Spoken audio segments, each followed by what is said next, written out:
আসসালামু আলাইকুম ভিউয়ার্স, আশা করি সকালে ভালো আছেন। অনেকদিন পরে আবার চলে আসলাম নতুন একটি ইনফরমেটিভ ভিডিও নিয়ে।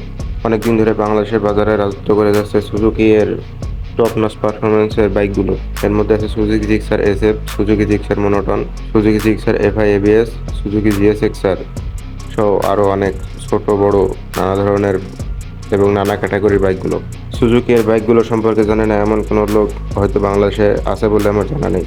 এক একটি সুনামধন্য কোম্পানি এক একটি কারণে বিখ্যাত। ইয়ামাহা কোম্পানি যেমন তার কানেক্টিভিটি এবং অনেক ফিচারের জন্য বিখ্যাত, তেমনি কেটিএম এর বাইকগুলো কানেক্টিভিটি সহ অ্যাডভান্স ফিচার উইথ পারফরম্যান্সের জন্য বিখ্যাত। তেমনি হন্ডার বাইকগুলো ইঞ্জিন রিলায়েবিলিটি এবং কমফোর্টের জন্য বিখ্যাত। তেমনি সুজুকি এর বাইকগুলো পারফরমেন্সের জন্য বিখ্যাত। তো থাম্বনেল দেখে বুঝে গেছেন যে আজকে সুজুকির কোন বাইক নিয়ে আলোচনা করা হবে। যেহেতু বাংলাদেশে হায়ার সিসি বাইকের পারমিট দেওয়া হয়ে গেছে, এরই মধ্যে অনেক হায়ার সিসির বাইকগুলো বাংলাদেশে লঞ্চ হওয়া শুরু হয়ে গেছে।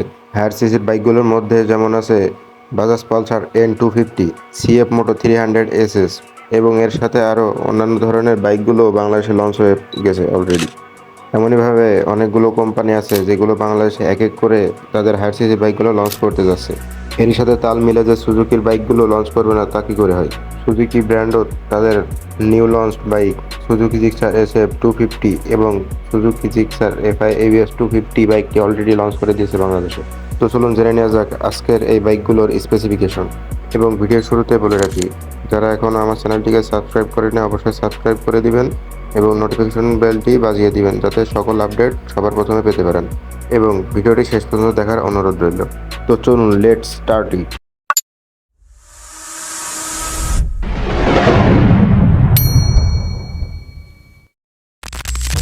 সুজুকি জিক্সার এফআই এবিএস 150 এই বাইকটি বাংলাদেশের বাজারে একটি অনেক প্রচলিত বাইক, যার কারণে এই বাইকটি সম্পর্কে সকলেই কম বেশি জানেন।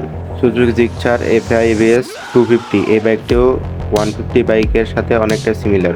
এই বাইক দুটির মধ্যে থেকে লুকস দেখে আলাদা করার মতন কোনো ওয়ে নেই, শুধুমাত্র একটাই উপায় আছে, তা হলো এই বাইকটির stickering. Suzuki Gixxer FI ABS 150-তে 150 এর স্টিকারিং করা রয়েছে এবং 250-তে 250 এর স্টিকারিং করা রয়েছে, এবং বাইকটির কিটে বড় করে 250 এর গ্রাফিক্স করা রয়েছে। বাইকটিতে সাসপেনশন হিসেবে ফ্রন্টে ইউজ করা হয়েছে টেলিস্কোপিক সাসপেনশন এবং রিয়ারে ইউজ করা হয়েছে মনোশক সাসপেনশন। বাইকটিতে ইঞ্জিন হিসেবে ইউজ করা হয়েছে 4 স্ট্রোক 4 ভ্যালভের লিকুইড কুল এসওএসসি এফআই একটি 249 সিসির ইঞ্জিন, যেটা থেকে ম্যাক্স পাওয়ার আউটপুট করতে পারে 26.5 PS at 9300 RPM and max torque output করতে পারে 22.2 newton metre at 7500 RPM। Suzuki এর টপ পারফরমেন্স বাইক সুজুকি হায়াবুসাতে যে কুলিং সিস্টেম ইউজ করা হয়েছে, এই বাইকটিতে সেই একই কুলিং সিস্টেম এসওসি এর ইউজ করা হয়েছে, যার ফলে বাইকটি থেকে ইঞ্জিনের পারফরমেন্স অনেক বেটার পেয়ে যাবেন। বাইকটির ব্রেকিং ইমপ্রুভ করার জন্য ফ্রন্ট ইউজ করা হয়েছে 320 মিলিমিটারের disc with vibrate brake caliper 2 piston and ABS, এবং রিয়ারে ইউজ করা হয়েছে 220 থেকে 230 মিলিমিটারের disc with vibrate brake caliper with ABS, অর্থাৎ বাইকটিতে ভালো রকমের ব্রেকিং পেয়ে যাবেন ডুয়েল চ্যানেল এবিএস ইউজ করার কারণে। বাইকটির টায়ার সেকশন কোম্পানি খুব ভালোভাবে ইমপ্রুভ করে দিয়েছে। ফ্রন্টে ইউজ করেছে 110/70/17 ইঞ্চের অ্যালরিমের সাথে এমআরএফের রেডিয়াল টায়ার, এবং রিয়ারে ইউজ করা হয়েছে 150/60/17 ইঞ্চের অ্যালরিমের সাথে রেডিয়াল টায়ার, যার ফলে কন্ট্রোলিং এবং গ্রিপ এবং কর্নারিং খুব ভালোভাবে করতে পারবেন এই বাইকটি থেকে। ভাই দুঃখের কথা কি বলবো, বাইকটি প্রিমিয়াম সেগমেন্টের হওয়া সত্ত্বেও বাইকটিতে সেফটি ফিচার হিসেবে সেরকম কোনো ফিচারই নেই, যেটি এই বাইকটির জন্য একটি হতাশাজনক ব্যাপার, এবং এটা কোনো এক্সপেক্টেবল ছিল না। বাইকটিতে ইনস্ট্রুমেন্ট কনসোল হিসেবে ইউজ করা হয়েছে একটি ফুললি ডিজিটাল একটি ইনস্ট্রুমেন্ট কনসোল, যেখানে বাইকটি সকল ধরনের ইনফরমেশন পেয়ে যাবেন, এবং এখানে আরও পাচ্ছেন ব্লুটুথ কানেক্টিভিটি, যার ফলে আপনি আপনার মোবাইলের সাহায্যে কানেক্ট করে বিভিন্ন রকমের ইনফরমেশন পেয়ে যাবেন। Call alert, SMS alert, turn by turn navigation সহ আরও অনেক ধরনের ইনফরমেশন সহ আরও অন্যান্য ধরনের কার্যক্রম এখান থেকে পরিলক্ষিত করতে পারবেন।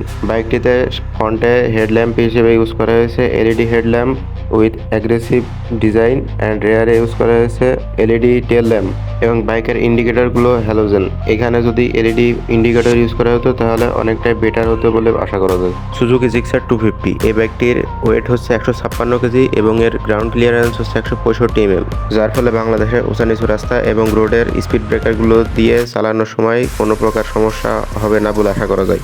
বাইকটির সিট হাইট হচ্ছে 800 মিলিমিটার, যার ফলে 5 ফুট 4 বা 5 ইঞ্চির ব্যক্তিরাও ইজিলিভাবে বাইকটি রাইড করতে পারবেন এবং 5 ফুট 5-এর উপরে যে ব্যক্তিগুলো আছেন তাদের জন্য এটি একটি কমফোর্টের জায়গা হবে। এটি জিক্সার 150 এর চাইতে অনেকটাই ওয়াইড এবং অনেকটাই সফট, যার ফলে এখানে কমফোর্টের কোনো কমতি হবে না। একটি বাইকের সবচেয়ে প্রধান এবং গুরুত্বপূর্ণ পার্ট হচ্ছে এই বাইকটির প্রাইস। ইন্ডিয়ান মার্কেটে জিক্সার 150 হতে জিক্সার 250 এর প্রাইস ডিফারেন্স মাত্র 50 থেকে 60,000 রুপি। সেখানে বাংলাদেশে আসার সাথে সাথে বাইকটির প্রাইস হয়ে যায় আকাশচুম্বী। আমাদের গুগল মামা যা এক্সপেক্ট করে তা হলো বাইকটির প্রাইস 4,60,000 টাকার মতো। তো কমেন্ট সেকশনে বলে যাবেন কার কার জন্য এই বাইকটি এই প্রাইস সেগমেন্টে বেটার হবে বলে মনে করতেছেন। বাইকটি একটি প্রিমিয়াম সেগমেন্টের হায়ার সিসির বাইক হওয়া সত্ত্বেও বাইকটিতে ইউএসডি ফগ ইউজ করা হয় নাই। এটি একটি বাইকটির ব্যাড সাইড বলা যেতে পারে। বাইকটির খারাপ দিক বলতে আরও রয়েছে, বাইকটি প্রিমিয়াম সেগমেন্টের হওয়া সত্ত্বেও বাইকটিতে তেমন কোনো ফিচার দেওয়া হয়নি যেগুলো হায়ার সিসির বাইকে এক্সপেক্ট করা যায় না। বাইকটি আমার কাছে কোনো কমপ্লিট প্যাকেজ বলে মনে হয় নাই, কারণ এই প্রাইস সেগমেন্টের চাইতে আরও কম প্রাইসে অনেক ফিচার সম্মত এবং কমফোর্ট বাইক পাওয়া যায়। এই বাইকটিতে তেমন কোনো ফিচার নেই বললেই চলে। তো এই বাইকটি কার কার পছন্দ হয়েছে অবশ্যই কমেন্টে বলে যাবেন এবং ভিডিওটি যদি ভালো লাগে থাকে অবশ্যই লাইক করে চ্যানেলটি সাবস্ক্রাইব করে দিয়ে আমাদের সাথে থাকুন। বাইক সম্বলিত আরও প্রয়োজনীয় তথ্য জানতে আমার চ্যানেলটি ভিজিট করতে পারেন, সেখানে আরও অন্যান্য নতুন বাইক সম্পর্কে জানতে পারবেন। তো দেখা হবে নেক্সট অন্য কোনো ভিডিওতে। ততদিন সবাই ভালো থাকবেন, সুস্থ থাকবেন। আল্লাহ হাফেজ। I got nightmares in my head, I fear that the thoughts build up